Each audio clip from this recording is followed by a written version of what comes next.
celebrate. They have done it.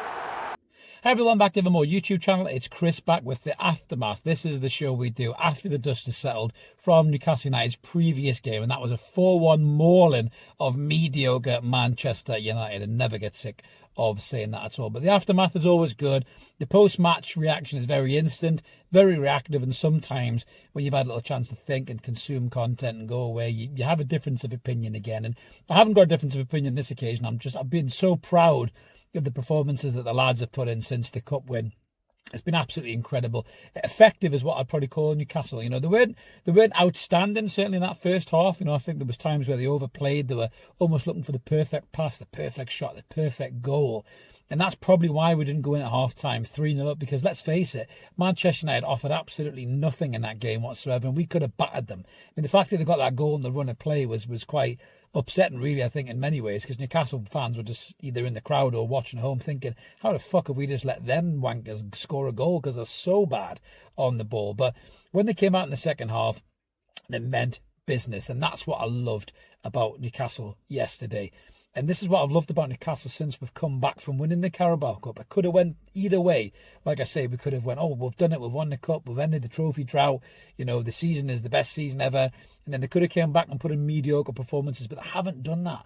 They've come back, they've knuckled down, and they've really been determined in their play, you know. And it was a massive missing Eddie Howe at the weekend. We hope Eddie is back well soon, hopefully back for the Palace game on Wednesday. Fingers crossed Eddie comes through whatever illness that he has got, and it's not as serious as maybe some people thought it was, and we'll see him on the touchline against Palace on Wednesday. But Tindall did a great job. Tindall was excellent, you know, managing the team.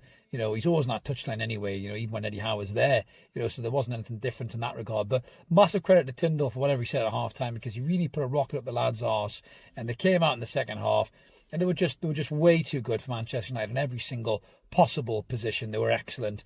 And I did laugh at Goldbridge. Oh, the pitch is too wet. It's April. Why is the pitch so wet? Looking for excuses. Definitely a bit of a Partridge-esque banter there from old Goldbridge. But Newcastle were just better in every single possible area. And just some players to single out, not just from yesterday, but since the cup win, probably during the cup win as well. Tino Livramento at left back looks like an absolute revelation. He really does.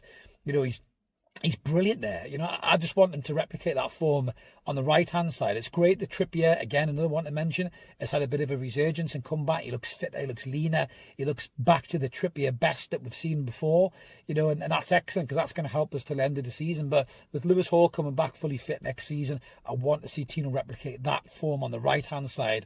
And then Newcastle arguably do have two of the best full-backs, wing-backs in the Premier League. Absolutely brilliant. Schär looks like he's coming back into a game as well after a real ropey season. I still want to see a replacement for Fabian Schär long-term in the summer, but I think him and Byrne have been excellent at centre-half. We haven't missed Botman as much, which is testament to how well that Byrne's been playing as well. Sandro Tonali in midfield, what an absolute gladiator this lad is. He's now adding goals to his game. He took that strike so beautifully. Lovely bit of play by Alexander Isak, who had a little bit of a funny game, really. He was kind of in and out of the game, nice touches, but didn't really get his opportunity. He had that shot that was well saved, but didn't really threaten the goal other than that. But what a lovely bit of creative play for Sandro to smash that in the back of the net. All that bullshit noise about the betting story prior to that, if it was designed to put him off, it didn't work, because Sandro Tonali was imperious, both going forward and at the back as well. Joe Linton, excellent again. That's the kind of game Joe Linton loves. Aggressive in midfield, offering a goalie down the tunnel for a fight as well, which was brilliant. Didn't actually get a yellow card, did he, as well, Joe Linton, which is amazing in that game, because I thought he might have done. Bruno, pops up with a goal at the end, you know, which is good to see him still in there sniffing around the box for a chance. Didn't have a great game, but I thought Bruno did well to get his goal. And obviously Harvey Barnes, the mention for Harvey Barnes, wow, this lad, what dedicated, what graft he's put in, you know, obviously on the training pitch, and he's had a run of games now, and I think he's got 8 goals in something like 10 starts or something daft like that this season.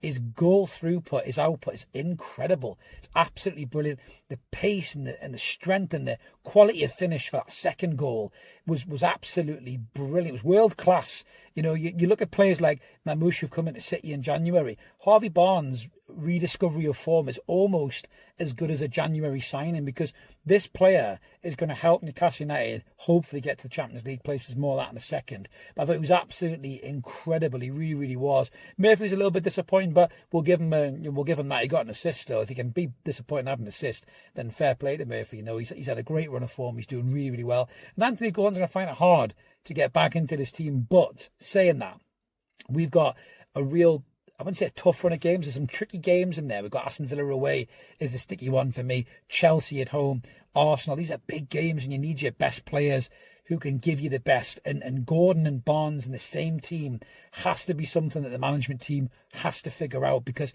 they're both so good.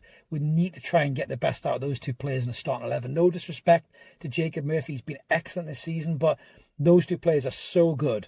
It's such a shame to not see them both in the starting lineup, especially with the way Barnes has contributed with goals as well.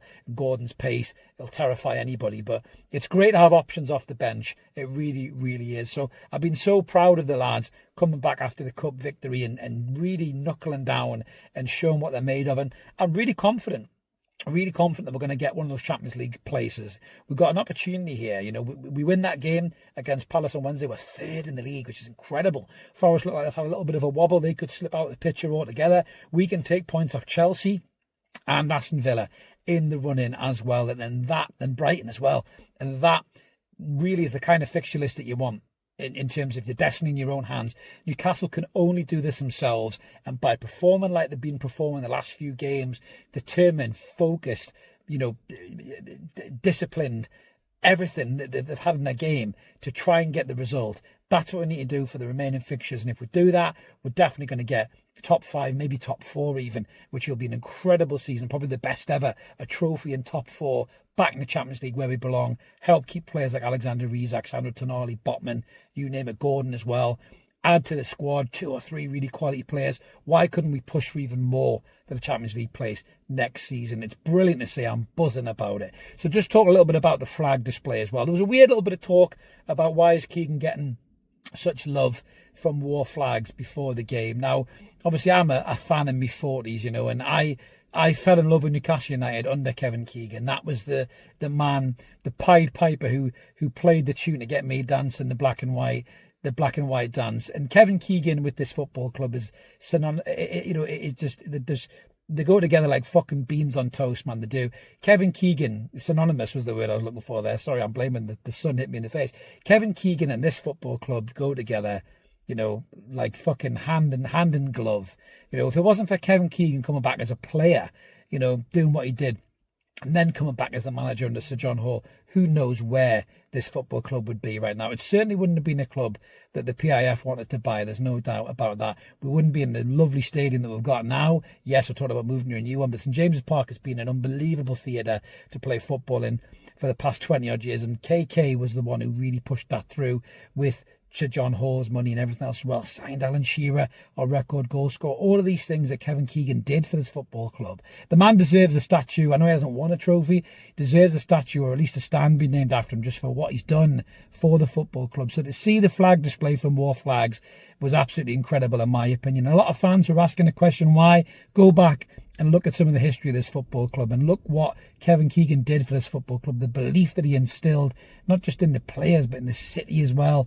You know, the belief, the entertainers, everything. He was an unbelievable, infectious, charming character. You'd run through brick walls from listening to the ex-players talk about him in talkings. He was a brilliant manager, an unbelievable player as well, and just a presence in this football club. And he deserved every single ounce of that praise. It was nothing to do with what was going on with Eddie. I know some fans were talking about that. Eddie Howe is the current incumbent of the position that KK once held with high esteem with this fan base. Eddie has that now. We're all praying that he gets better soon. Eddie Howe is arguably going to be the most successful Newcastle manager of modern times. There's no doubt about that. But Kevin Keegan definitely deserved all of that praise. He deserved that flag display.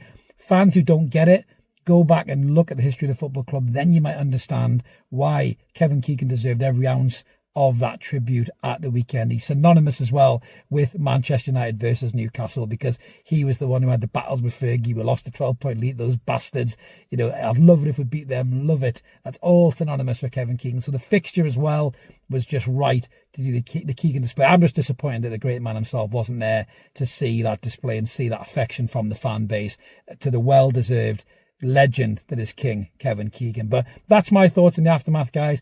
Buzzing, bring on the next fixture. Can't wait for Palace. Villa coming up is the sticky one. We get through those 2 games. Champions League is almost there, baby. I can almost hear that music playing. Thanks for watching. Click like and subscribe. Keep it evermore. Have a belter in this lovely sunny day wherever you are, and we'll catch you later. Cheers.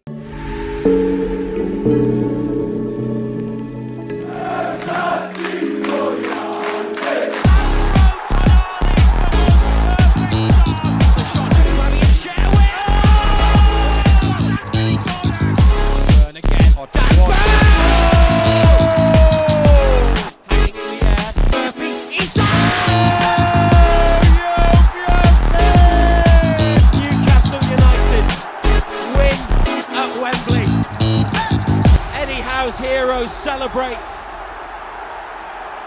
They have done it.